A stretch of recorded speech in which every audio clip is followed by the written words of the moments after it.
पूर्व जन्म के पाप से हरि चर्चा न सुहाए, जैसे ज्वर के ताप से भूख विदा हो जाए। पूर्व जन्म के यदि ज़्यादा पाप हैं तो सत्संग नहीं सुहाता है, भक्ति अच्छी नहीं लगती है, और वो व्यक्ति भक्ति की निंदा करेगा, सत्संग की निंदा करेगा और तुमसे कहेगा अरे तुम कहाँ चक्कर में पड़े हो।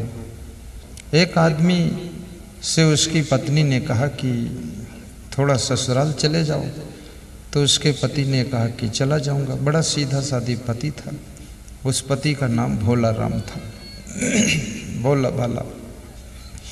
तो ससुराल चला तो पत्नी ने उसको 2 रुपया दिया।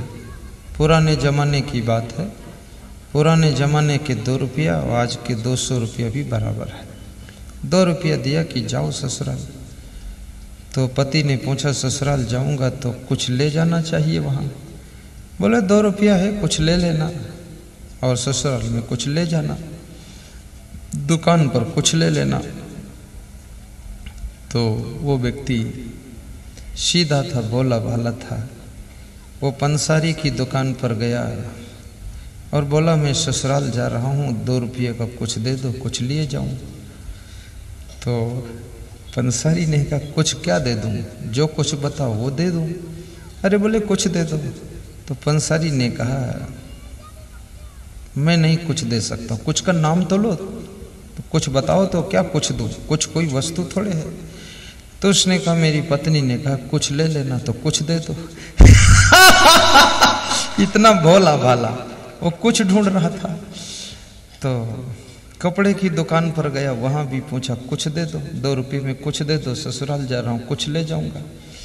तो कपड़े के दुकानदार ने कहा तुम यहाँ से जाओ, फालतू बात मत करो, कुछ क्या होता है। तो वहाँ से हटा दिया। ऐसे घूम रहा था मार्केट में, कई दुकानों पर गया, बोला कुछ दे दो, कुछ लेना है। तो एक सब्जी बेचने वाला बैठा था, वो भी मजा किया था। तो उसने कहा मेरे पास आओ, ये कुछ किसी के पास नहीं है, कुछ मेरे पास है, लाओ रुपया। 2 रुपया ले लिया, अपने पास रख लिया। वो जमी कंद होता है ना, जमी कंद है जो जमीन में पैदा होता है, कंद, जमी कंद, उसको यहाँ क्या बोलते हो, कांदा। हाँ वही कांदा। तो उसने कांदा दे दिया 2 रुपये में। तो 2 किलो कांदा दे दिया, सस्ता था उस समय। 2-2.5 किलो दे दिया, गठरी बांध लिया। तो उसने सोचा कुछ मिल गया हमको, और खुश हो गया। तो रास्ते में सोचा ये 2-2.5-3 किलो है, ये कुछ है, तो इतना वहाँ ससुराल में ज़रूरत भी नहीं। तो रास्ते में भूख लगी तो उसमें से 100 ग्राम कांदा खा लिया, कच्चा कांदा खाया। और कच्चा कांदा खाने से गले में चिचियाहट होती है, खुजलाहट होती है, कच्चा कांदा खाया नहीं जाता, वो खंद, जमी कंद। तो उसके गले में खुजलाहट और चिचियाहट हो रही थी। और फिर बाकी कांदा बांध लिया और ससुराल लेकर गया। ससुराल में पहुंचा तो कांदा की गठरी दे दिया अपने सासू को कि लो कुछ लाया हूँ, रख लो। तो सासू ने रख लिया और गठरी खोला तो देखा उसमें कांदा है। तो सासू समझ गई कि मेरा जमाई बहुत भोला भाला है, ये कांदा थोड़े ससुराल में लाया जाता है, कुछ बर्फी लाओ, पेड़ा लाओ, कुछ ऐसी चीज़ लाओ, फल फ्रूट लाओ, ये कांदा लेकर आया है।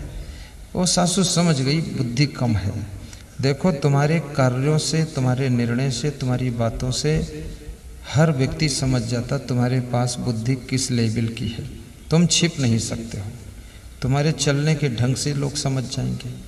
तुम थाली रखोगे उसी से समझ जाएंगे लोग, तुम मुड़ के देखोगे उसे समझ जाएंगे कि मूर्ख है कि बुद्धिमान है, फालतू मुड़ के खड़ा है, देख रहा है। तो इसलिए थोड़ा होशियारी से काम कीजिए। और ससुराल में तो ज़्यादा ही सावधान रहो। ऐसे जितने जमाई हैं ससुराल में बहुत सावधान रहते हैं। और ससुराल में जब जमाई भोजन करता है ना, तो बहुत छोटा सा मुंह खोलता है और छोटा सा रोटी का टुकड़ा मुंह में डालता है और चबाता भी नहीं, इधर उधर लुढ़का लुढ़को के खा लेता है। कि वो सोचता है कहीं ज़्यादा मुंह इधर उधर चलाऊं, लंबा टुकड़ा काटूं तो लोग कहेंगे लालची है, कभी खाने को नहीं मिला, ऐसा गबर गबर खा रहा है। तो वो इस तरह से खाता है और धीरे से कुल्ला करता है और धीरे से पाँव उठा के चलता है और सोता भी है तो संकोच में थोड़ा सोता है, और ज्यों ही ससुराल का बॉर्डर पार होता है त्यों ही उसकी छलांगें बदल जाती है। तो ये ससुराल का भी बड़ा इम्प्रेस होता है, इफेक्टिव ससुराल है। ससुराल कोई छोटी मोटी चीज़ नहीं है। मेरे पास में एक 70 साल की बूढ़ी माता जी आई और उसने बताया कि मेरी ससुराल है यहाँ। तो मैं समझ गया कि ससुराल में क्या दम होती है। बुढ़ापे में भी ससुराल इंजेक्शन मारती रहती है। लेकिन ससुराल हो या घर हो, हर कार्य बुद्धिमत्ता से कीजिए, समझदारी से कीजिए, सावधानी से कीजिए और प्रसन्न रहिए। ससुराल में जाइए तो वहाँ भी आपकी बुद्धिमत्ता का परिचय होना चाहिए और अपने दिमाग को पूरा विकसित कीजिए, होशियार बनिए। सेटिंग, मैनेजमेंट, अरेंजमेंट आपका टॉप क्वालिटी का होना चाहिए। उल्लम जुल्लम काम नहीं होना चाहिए। कपड़े पहनने का ढंग भी ठीक होना चाहिए और डायरेक्शन आपकी बहुत अच्छे होने चाहिए। कहीं भी रहो, बुद्धि का खेल निराला होता है। आलस्य मत कीजिए, बुद्धि का सही प्रयोग कीजिए और जहाँ जाओ वहाँ का कुछ नक्शा बदल डालो। तो मैं आपको सुना रहा था कि कबीर साहब से पूछा गया कि भक्ति क्या चीज़ है।